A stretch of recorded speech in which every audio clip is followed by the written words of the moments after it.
Hundreds of cancelled flights, major disruptions to public transport, banks and many shops closed. Unions held a nationwide strike on Thursday in Argentina. With public transport affected, there were only isolated protests. Here, workers from the banking sector. It's important for the workers to protest and to be seen because austerity measures are hitting the working class. Spending cuts are hurting people who have the least. Strike action was scheduled to last 24 hours.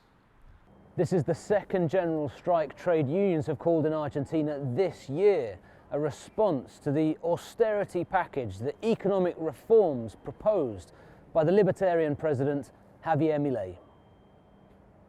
Congress is debating Milei's reforms that include labour and tax reforms. The lower house has approved the bill and the Senate is due to debate the legislation later this month.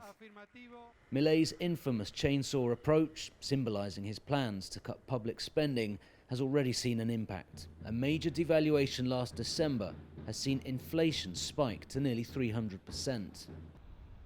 And by removing price controls, the cost of utility bills and also transport has increased. This week saw a series of measures by workers ahead of the strike. On Monday, subway workers opened gates for passengers to travel free.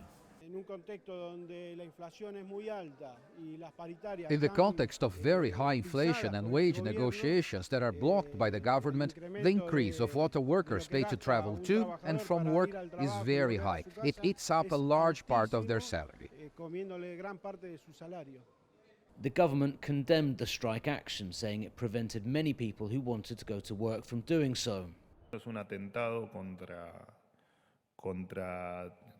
What the unions are doing is an attack on people's income and people's freedom. Strike action of any kind at this moment in Argentina is completely absurd.